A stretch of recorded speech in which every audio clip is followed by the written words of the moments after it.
Hello there, it's Josh here from Racing to Profit. I hope you can hear me loud and clear. I haven't recorded a video for a while, and I thought it was about time I did. In this video, I am going to look back at a successful Saturday. Two big Saturday chase winners in the row. Prime Venture in the Vets final the other week, and my lucky pins on the blog landed on Eclair Surf at 12s. Corach Rambler as well at kind of sixes, six and a halves. And I kind of had a short list of four in this, and I wanted to kind of look back and try and say something useful in terms of my approach, my thinking, and how anything I say may be useful to you moving forwards in terms of applying to your own betting. Or if anything, it's always interesting, I think, at times to see how other punters and other race enthusiasts attack a horse race and the kind of things they look at and think about. I've tweaked a few things in recent weeks and have gone back to basics in some cases, and I'll kind of explain what I mean by that in a moment and talk through some of my approach. If you're watching this on the blog within a post, you can kind of see the notes below in terms of a kind of structure or kind of how I've tried to organize my thinking when attacking a race such as this in front of you. And I'll kind of talk through some of those things. As always, if I'm not speaking quickly enough for you, there is a cog, a settings cog in the bottom right hand corner, which you can press and you can increase the playback speed, and then we can whiz through this video as quick as you would like me to. So yes, what am I going to say first of all? This was a trends race on the blog, and actually let me just jump over to that and have a quick look at those. So the first thing to say really with big feature races such as this, there obviously can be target races, and when you're thinking about the conditions and what type of horse you need, obviously it's always worth bearing in mind that a horse and connections may have targeted a horse at this race. That might sound obvious enough, but of course that helps us frame some of their more recent runs also, if you're thinking about whether or not this has been the plan or the target, and that might explain recent runs for some horses. That isn't necessarily the case with some horses in this, I don't think, but that's some kind of a more general point, as well as the fact that I have a certain approach in some of these big races in terms of the research and the content. I try and provide on the blog for members every Saturday. And with always focusing on a couple of the big handicaps on ITV. There was the Lanzarote hurdle, which I emailed out, and the short list of four included the winner at 12-1.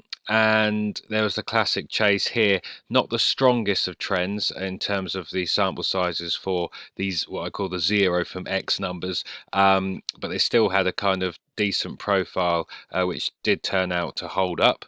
You can see the application of the stats and trends there.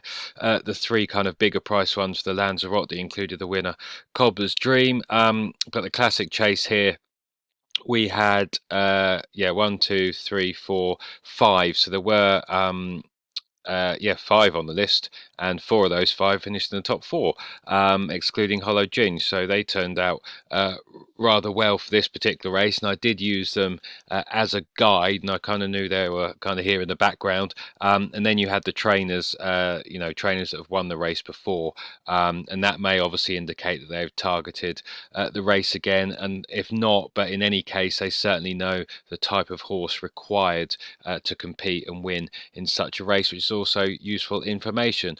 So for these kind of big, I suppose, feature handicaps, that's some kind of background foundation information. But in terms of trying to say something more generally applicable to any races you look at, if thinking about handicap chases for a start, the first kind of thing of part of my approach, having gone back to basics and maybe got away from it a bit, is thinking about what I call the people.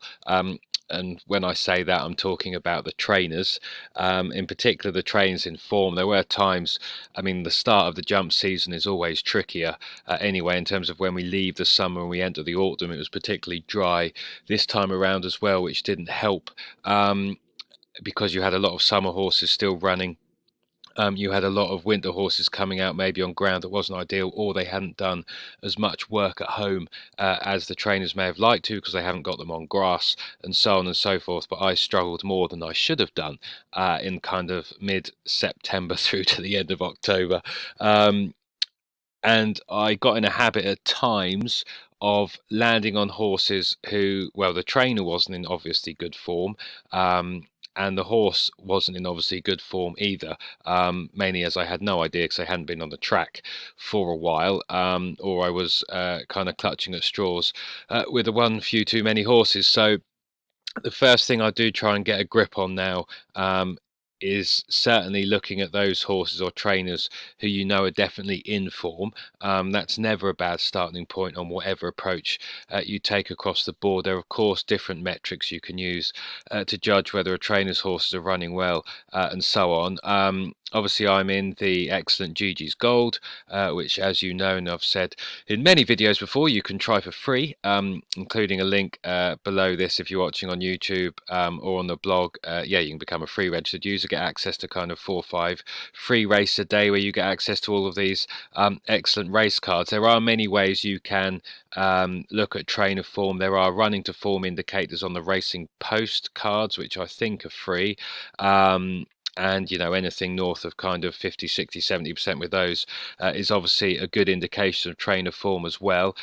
With Gigi's, you can kind of home in 20 of these green symbols. Here we had Venetia's who were ticking along just fine, so no issues there with yard form. Obviously, you can use them to home in on horses, but also if you're trying to look for chinks as well. I'll touch on Emma Lavelle and Eclair Surf in a moment. David Pipes were going so, and of course he had the kind of 7-2, 4-1 favourite in this race.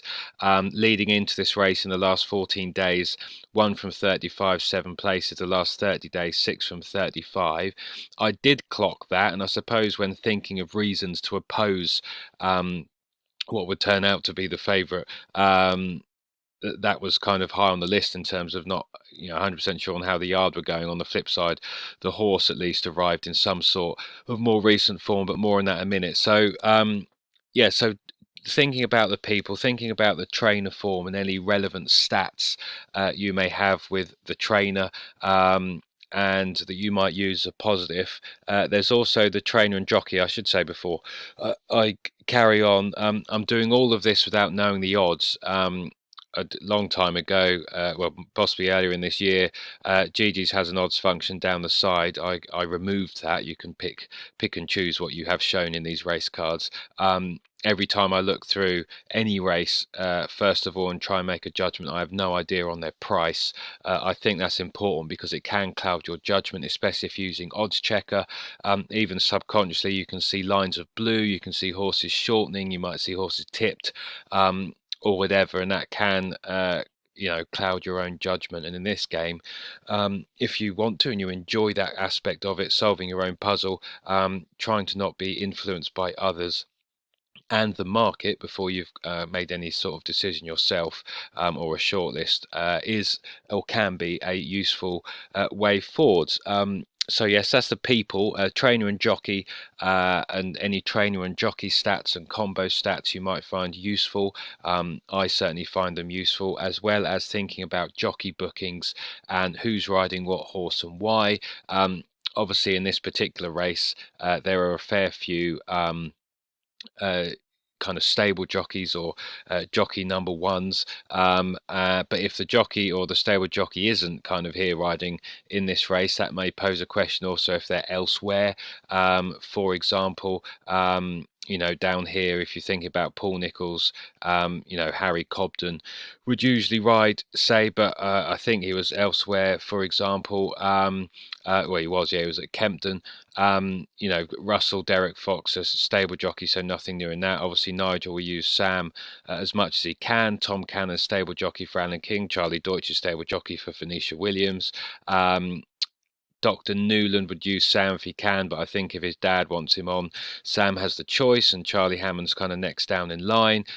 Tom O'Brien was at Kempton. Aidan Coleman obviously rides a fair bit for JP McManus at times now as well. Richie McClernand had a good record with this particular horse, so that jockey booking made sense. Obviously, Dan and Harry Skelton. Tom Bellamy is stable jockey to Emma Lavelle. Hugh Nugent, for this, for example, his granddad owns Head to the Stars, so that's why he was on and has been on for a few successful rides.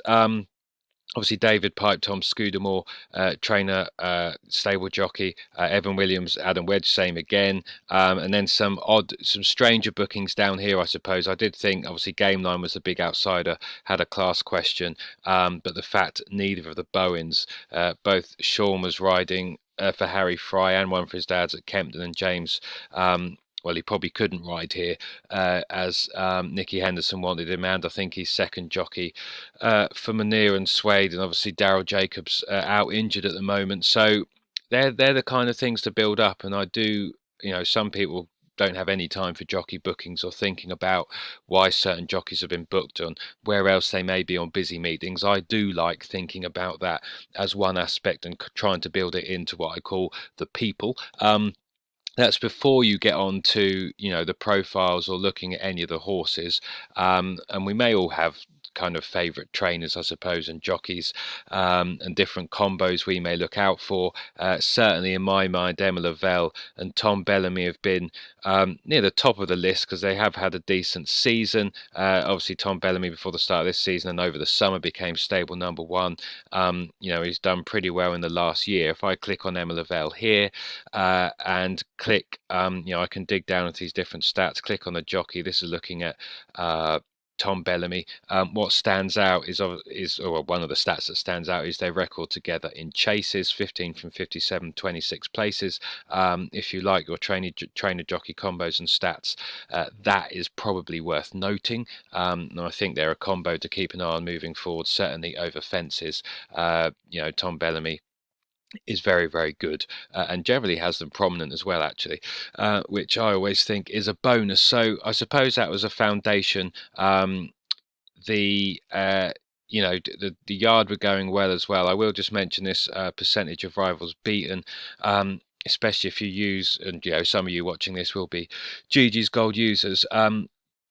This is a useful metric and sometimes more useful than just kind of win percentage and place percentage, although plenty of Emmas were doing well. This tries to give you a judge on where the horses in any particular field are finishing, whether they're nearer the front of the race or nearer the back. Any figure above 0.5 or 50% of rivals beaten, any figure higher than that is suggesting the horses are finishing nearer first and last, which is a positive. And why that kind of percentage is useful, the best example I can give is, let's say there's a 24 runner race. If a horse finishes 8 out of 24, that's a lot better performance, given he's got 16 horses behind him, than if the horse finishes 8th of 8 runners, for example.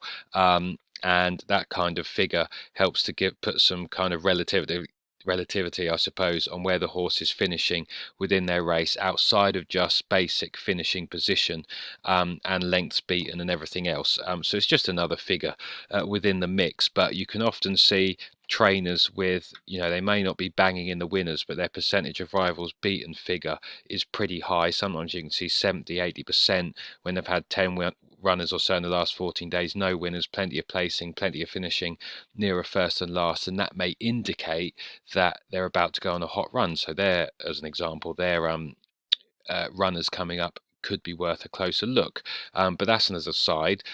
So yeah, obviously you can go through the different trainers, these different symbols I do in horse race within GG's, and yeah, note trainers in form or trainers that may not be in form, any trainer jockey combos of note and records, and obviously you can dig through all of them as you go along if you so please. The next thing I should say is profile.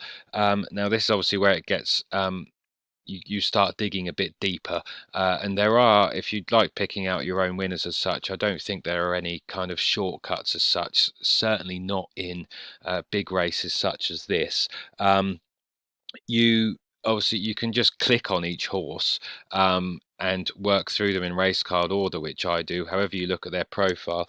Now, when I talk about profile, generally in this game, in my view, you want to be focused on unexposed or more to come horses generally.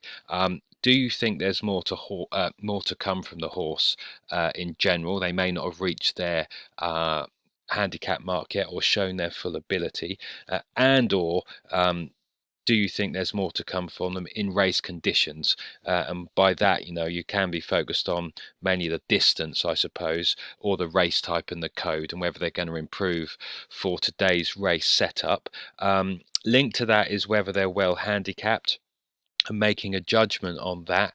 And like I said, I like to focus, if I can, on unexposed more to come horses, horses who I think may improve beyond their current mark, rather than horses who may have hit their ceiling and may now be coming down the handicap. Those sorts are always open to attack from more unexposed rivals. Of course, there are always examples of races through a week that aren't full or have very few unexposed horses in, or the unexposed horses are bang out of form. And then you might be focusing on a more exposed or a horse who's actually in form or more likely to run their race, for example. But as a general rule, I don't think it's a bad thing focusing on unexposed, more to come types and trying to judge whether that more to come is within today's race. There's hot form, which I'll get onto in a moment, and using that to judge the ability and the quality of a horse and the depth of races that they've been running in, whether or not they have the class. Have they demonstrated a certain class level? That's kind of not a kind of black and white issue when I say class. And an example here, certainly in some of these big races, I do like to see some kind of ability having been shown at kind of at least class 3 level. But you can, as you get into festival season and festival handicaps, that you'll see many Irish horses, for example, who have run well in grade 1 novice races. So they've demonstrated a class at grade 1 or a higher class than today, and now they find themselves in a class 2 handicap.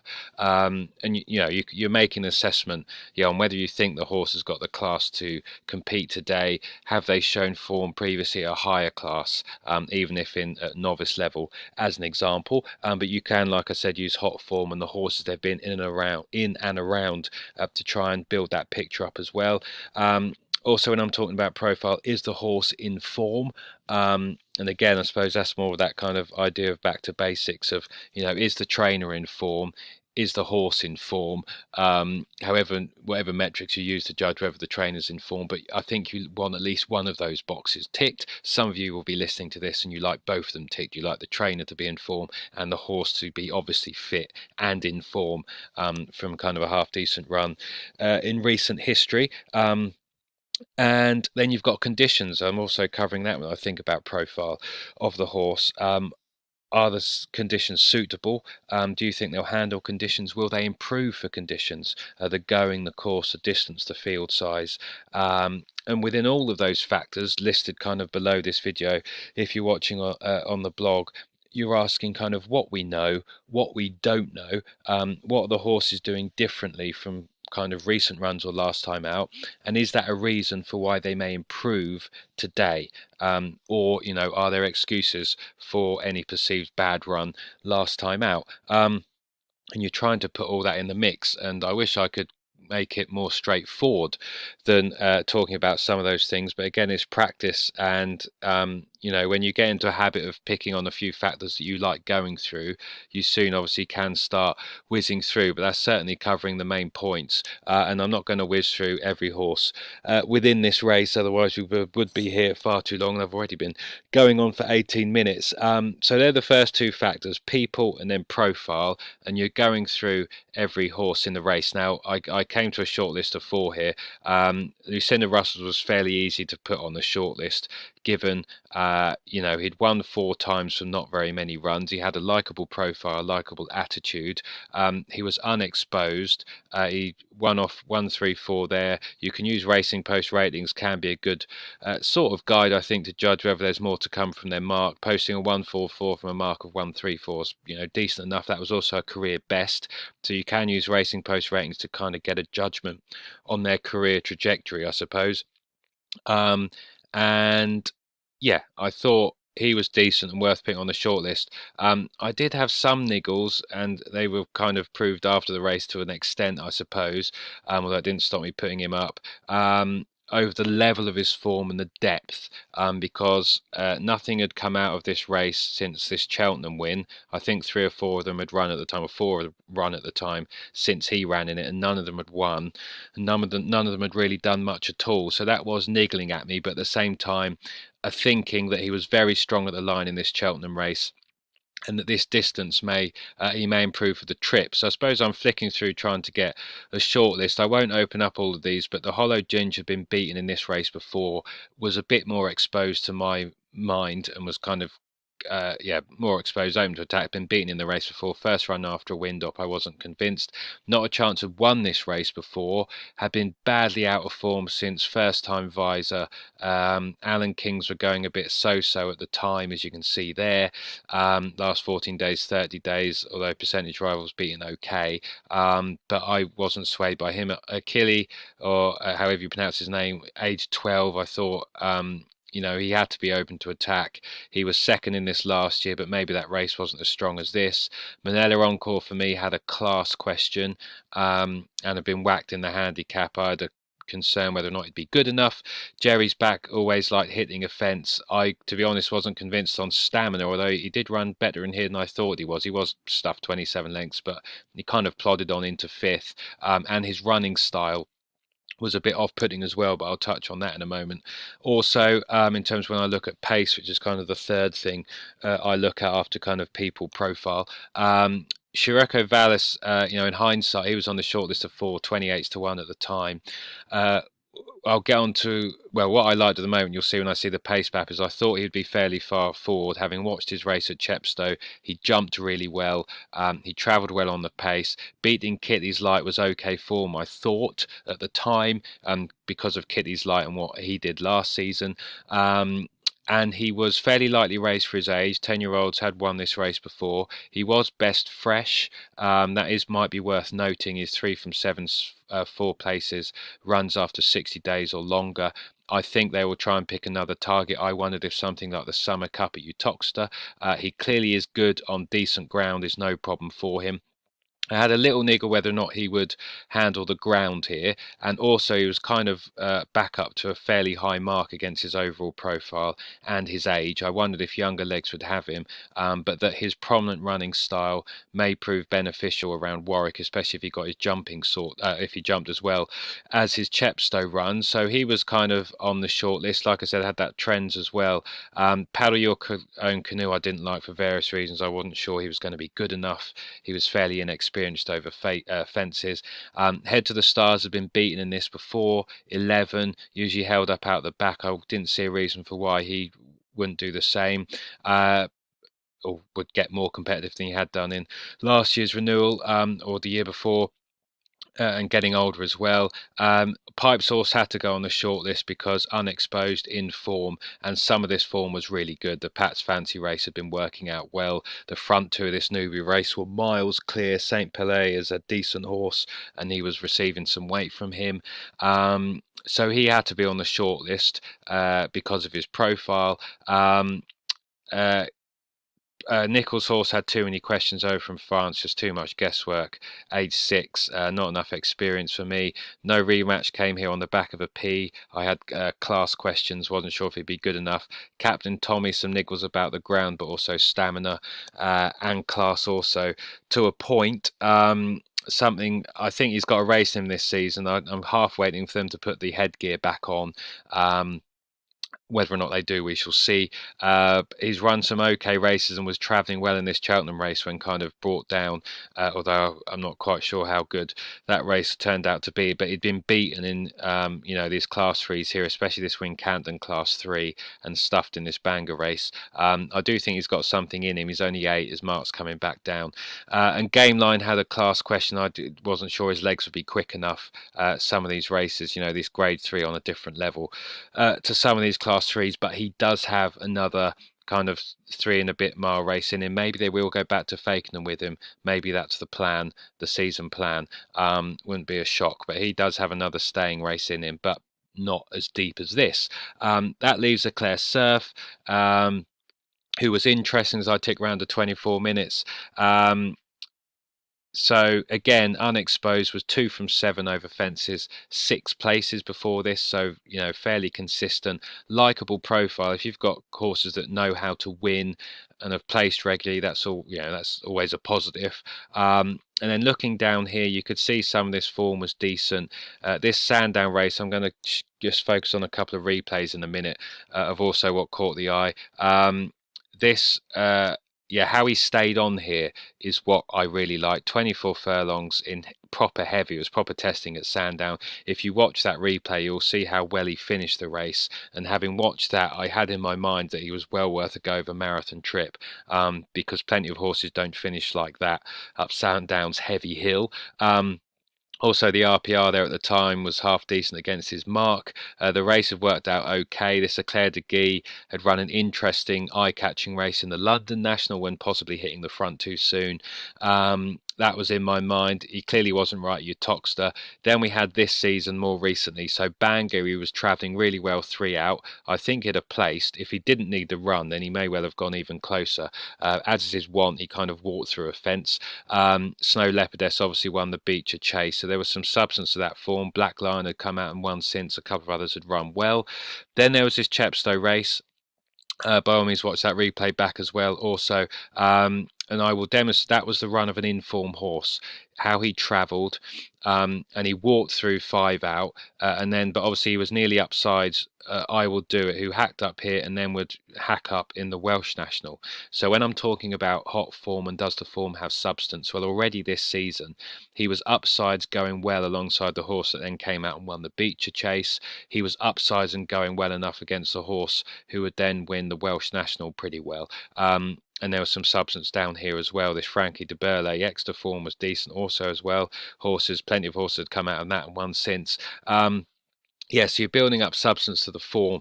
Now the question is, he had 2 niggles. One was his jumping.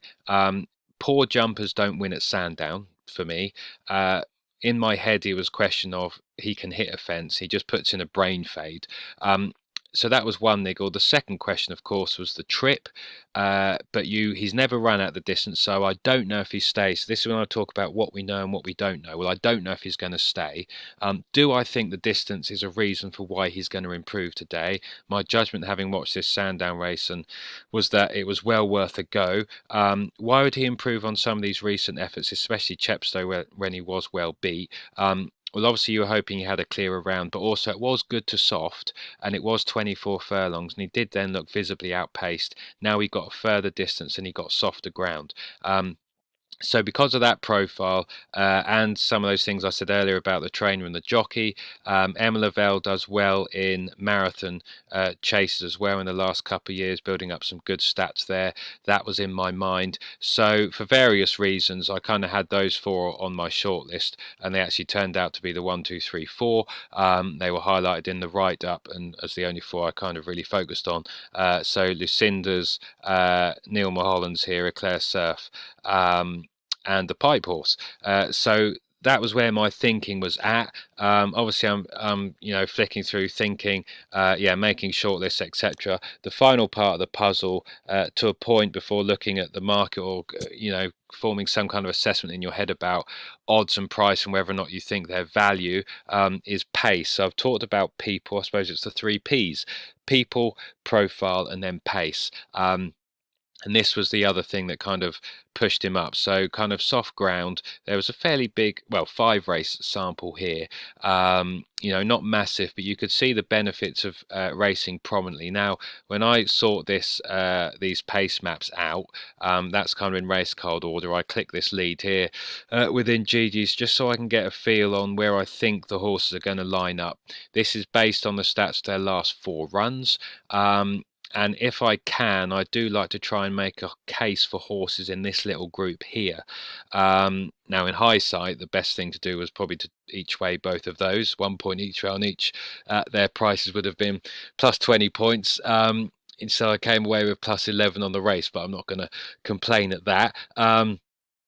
And you can see why Claire Surf was then a kind of positive. That was the other tick in the box. And I thought if he can jump out Tom Bellamy, this softer ground, a longer distance, they may go a slower pace. If he can get in prominently a clear sight of his fences, that's going to give him the best chance to jump to his best and to just lob along. And I knew the Mulholland horse would be up there as well if good enough and quick enough. He had a slight class question up against some of these younger horses, but he ran well. And obviously, you can watch the replay of the race. So if it's not in your memory, you'll see how it played out. And yeah, and the other thing with Korok Rambler, yeah, I knew he'd kind of be a bit further back, although I was hoping over this distance he might not be as far back as he was. And you knew the Pipe Horse, actually, after his last run at Newbury, may be a bit further forward, tracking the pace, but he ended up racing around here. So yeah, you're putting that all into the mix and trying to make a judgment. You're trying to get a feel for price as well and the odds. Now, some people will do their own tissue prices, their own guide prices, etc. I don't do that too often, to be honest. I kind of make a judgment or kind of over time get a feel for different prices and odds. That's one part of the game I maybe could work at to improve. But then at that point, when you've got an idea in your head, you can go over to Odds Checker if you want, and then you're assessing the market. And generally, if I can make a case for the bigger price ones, I would. I ended up picking Russell's over the Mulholland horse. I thought it had definitely handled the ground, and there was more to come from him, and I thought he would relish the trip. As it happened, he did okay to run into fourth, given he never really travelled. I'm not quite sure. It could be just that's as good as he was, or the weight he found issues with, especially with his jumping or travelling, or he didn't like the ground. I'm not 100% sure. He's definitely going to win more races. Yeah, and he was around 13 to 2 at the time, kind of 8s to 9s on Betfair with a fair bit of liquidity in the market, and I thought that's where I went with. Shiroko Vallis was kind of 28s, returned 33s. Odds Checker, when I looked, the Pipe Horse was kind of 7 to 2, 4 to 1, and that for me made it easy to just cross him off. Because of the pipe form to a point. I also thought his six, having watched some of his replays, he still looks like he's got a bit of maturing to do mentally. I thought this was a big ask 17 days later. I didn't know if he was going to stay. Now I didn't know if Eclair Surf was going to stay, but he was 4 to 1 and Eclair Surf was 12s. As soon as I saw Eclair Surf's price at 12, I just thought that looks big. It looks too big. In a race where I've got it down to 4, 12 to 1 in that example, is a pretty big price. And yeah, it just kind of everything felt right with him. And yeah, I went for the Russell horse. Pipes is clearly going to be winning races. One for next season. Maybe he'll do well at a summer of grass. I hope they don't bottom him out this season. But yeah, I mean, Russell's is going to win more at some point. I think Shiroko Vallis might win something in the spring, summer, back on decent ground after a break. That effort was good enough to win plenty of races, especially during the summer.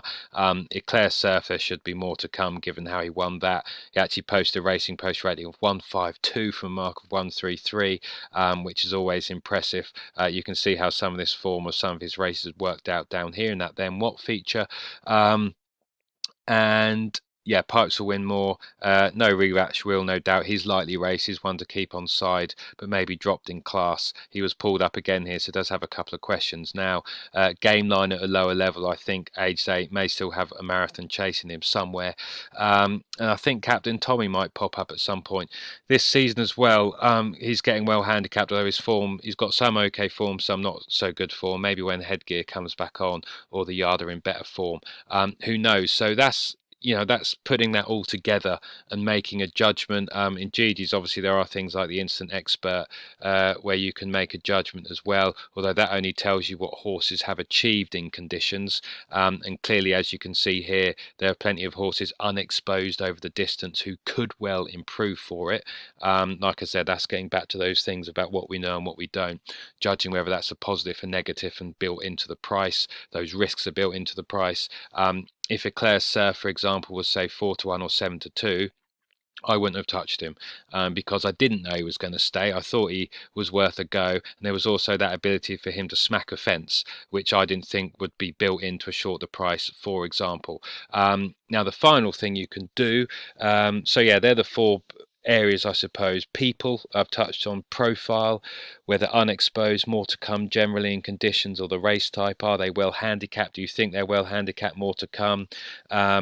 and what you use to make that assessment, whether it's, you know, racing post ratings, their overall profile, hot form, the horses they've been in and around, how their races been working out, have those races had depth, have they, do you think they've got the class to compete, is the horse in form, and do you think they're going to handle conditions, are they going to improve for conditions, the going, the course, distance, field size, yeah, and like I said, yeah, and then pace.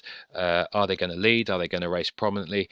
Is the race going to set up for them? Are they going to go too hard in front? Now, that was the case with the Sandown of the Vets final. Prime Venture was a hold-up horse. The ground was horrible. I was hoping or half expecting they may go hard up front, so there were 3 or 4 front runners, and then they would kind of fall in a hole. As it turned out, only the grey Valadon went forward, but he went far too hard, and they did go too hard, and they did all stop in front. On this occasion, in this particular race, it looked like it'd be beneficial to not be too far back. And then, like I said, you're building all of that in, creating a shortlist on the kind of profile and the horse. Horses you think are going to get competitive against all those different factors or your own factors, and then making an assessment of the market and their price. Now, the final thing you can do is kind of replay watching. So I am nearly done as I tick round to 40 minutes. This going to end up being twice as long as I thought it might be. Hopefully, as always, I've said something useful or informative to you, or for you, I should say.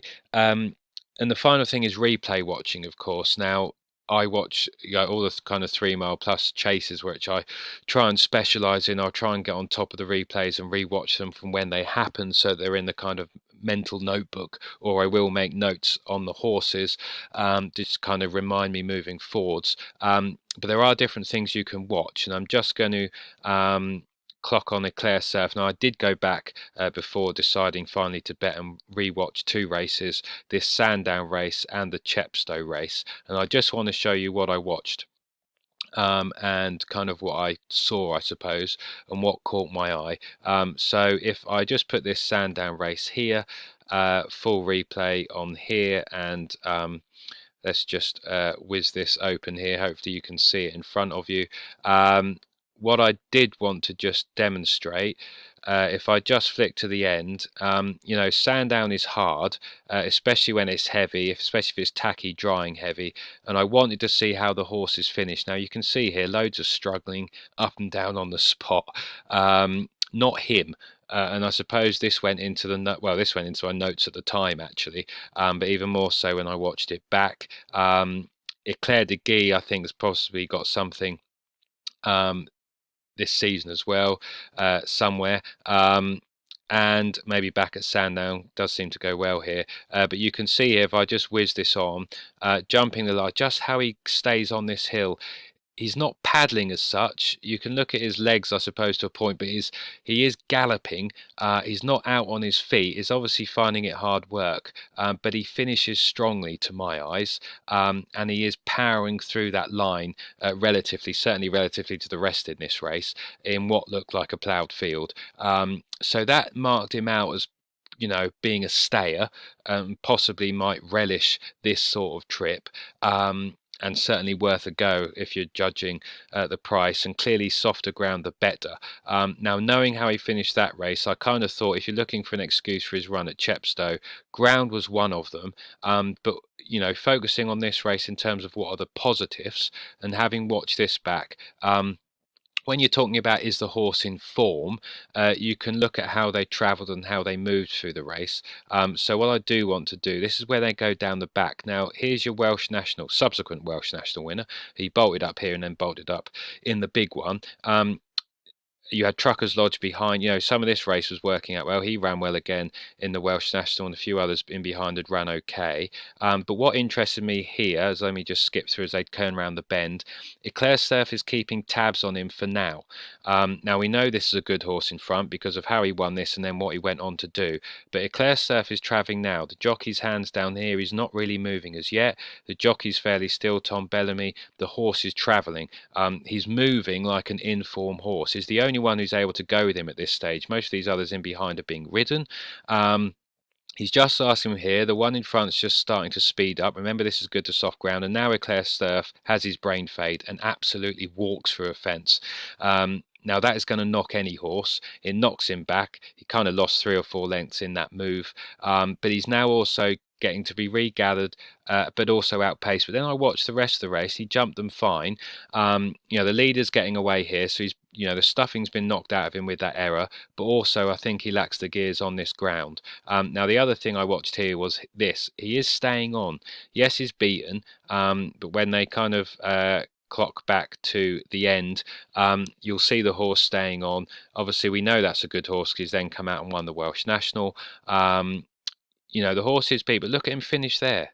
Look at him run through the line. He's not out on his feet. He's got a fair bit of horse left in him. And again, that was another indication. Step up in trip, softer ground. He travelled there like a horse who was in form and on good terms with himself.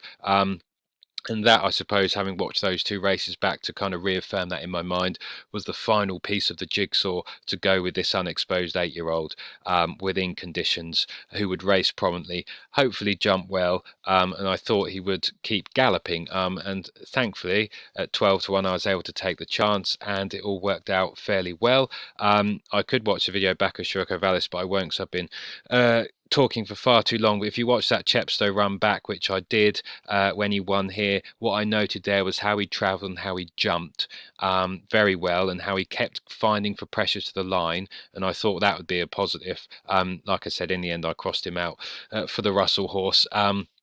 But yes, that was the thinking there with that particular race and that particular horse. And hopefully I've said something within this video. You've picked up something that you may be able to apply to your own thinking, even if it's just some overall thoughts on some of these horses that may be worth tracking moving forwards. But yeah, hopefully I have said something useful in my approach to these races, which I did tweak and kind of after kind of September, October, I had another kind of think about whether or not I was thinking through things properly and whether I was overlooking certain factors. And now this kind of people profile pace approach and template mixed in with some trends, if they exist, mixed in with replay watching and notes on horses, I have found kind of more useful in giving me more structure, and the results are now starting to show for it. And hopefully I can carry on the back of two big Saturday winners and kind of fly through to the end of April and have a good end to the season, of which, of course, there's still plenty left before we move into the summer, of course. But with that said, I have been speaking for far too long, as always. But thanks for watching. As always, if you've got any questions, if you're watching this on YouTube, you can post them below. If you're watching on the blog, obviously you can post down below in the comments. But any thoughts, ideas, questions, criticism, even, highlighting issues or factors that you may consider, you may think I've kind of missed something glaringly obvious or that I should be looking at and thinking about. If you think that's the case, feel free to post down below. It's always interesting and informative to see how other race enthusiasts and punters analyse races and what they think about. As it's always useful and informative. So yeah, with that said, thanks for watching. This is Josh saying, yeah, thank you for getting this far. And until the next time, take care, speak soon, and bye for now.